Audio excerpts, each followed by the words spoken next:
Hey guys, Butts here, and today I want to make the case for twink leveling as Wander on every class besides Marauder. I've leveled 2 characters this way so far, and it is incredibly powerful and requires very little of your tree. It just requires the gear that I have in my inventory here, and then some points.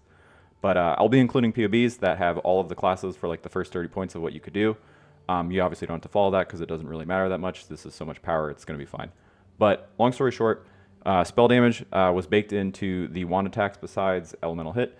And what that means is by level 12, you get like 160% increased damage from these items, which something like kinetic bolt, that's like 320% increased damage, which is ridiculous because that's like more increased damage than most builds have on their entire tree. And then since your attacks, you get to take advantage of a ton of items that add flat. Like at level 1, you put on 2 blackhearts. This will usually give you like about 7 times the damage you have at level 1 on like pretty much any attack. And then at level 20, you get to put on Bererk's or Sallow Sign. And then at 25, you get Prism Weave, level 28, you get Wake of Destruction. And then at level 12, you get to put on Power Siphon, and then at level 18, you get to put increased critical damage with it. And what that means is you now have pretty much all of your increased damage you'll need. You have all of the flat you'll need, and then you have for some reason you also have like 300 crit multi as well. So you'll end up with like 20 to 30k damage by the time you're level 30 on self-cast Power Siphon. And why that's ridiculous is because like Solaris and Lunaris right before you get to Blood Aqueducts have I think about 60k life a pop, so you'll kill each of them in a few seconds. So like if your build is like damage is solved by the time you're like level 30, you just get to like zoom and shield charge through everything, and you get to like not have to worry about spending a ton of respec points because you can mostly just like level whatever, like spend your points on like whatever you're actually going to level as. But yeah, I'm gonna get right into it. I'll tell you like how to level at each step. So right when we get to Line Eyes Watch, we're gonna be putting on Wanderlust, 2 Blackhearts. We're going to be putting on Momentum and Kinetic Bolt, and then 2 Life Sprigs. Now at level 8, we're going to put on Shield Charge, Faster Attacks, and Momentum. And we're going to put on Maginord's Girdle, Asenath's Mark, Karui Ward. We're going to link Kinetic Bolt with Pierce.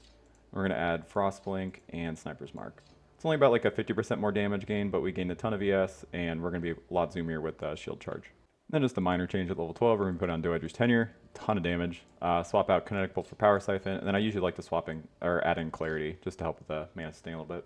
Now once we're towards the end of Act 2, probably around the caverns, you should be level 20, and which means you can put on Bererk's.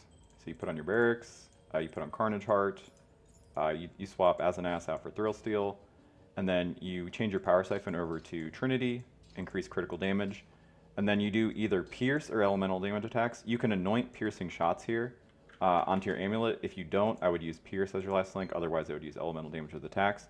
I would socket in skitterbots and precision.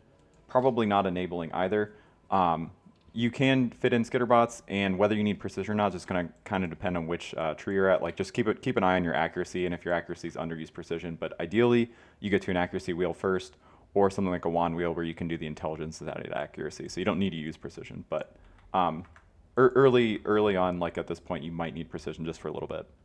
Now, towards the middle of Act 3, like probably around Ebony Barracks, you should be level 25, which means you can put on Fox Shade, which will give us about 30% movement speed.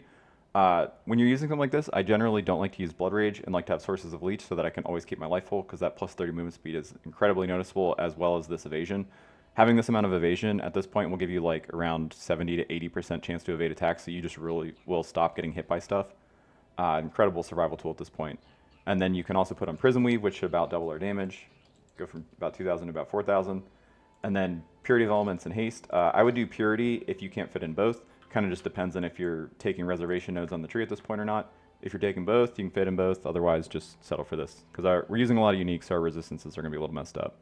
They'll be close if you have a good Carnage Heart, but by the time we get to Act 6, they're going to be pretty bad. So I would use Purity. Now, right around Dominus or getting Act 4, you should be level 30. And go to Clarissa to buy a Sage Wand. This is a base 10 crit weapon, so we really want that because it's going to make it really easy to crit cap. And then use the lowest tier of Essence of Loathing.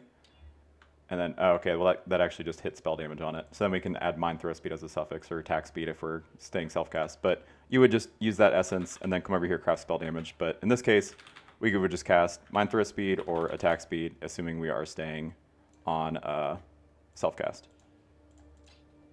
Then we can finally put this on. This will just be a giant damage increase over Power Siphon.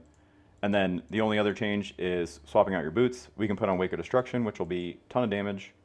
or we can put on Storm Charger, which is a ton of move speed. It's kind of up to you depending on how your damage is feeling. If you really, really want to juice your damage, you can come to King's March. I know in future leagues might not be able to do this, but you can add spell damage, or you can add lightning damage, or fire. It doesn't really matter. But these don't have a level requirement, so you can kind of add whatever you want. It's not going to be a huge amount of damage, but it is free damage to add. And then the only other change that you'd be making at this point is you could potentially switch to mines. I know a lot of people don't like the way it feels, but it is more damage. So if you want to do that, you can switch to Power Siphon, Locust Mine, increase critical damage, and charged mines instead of this setup.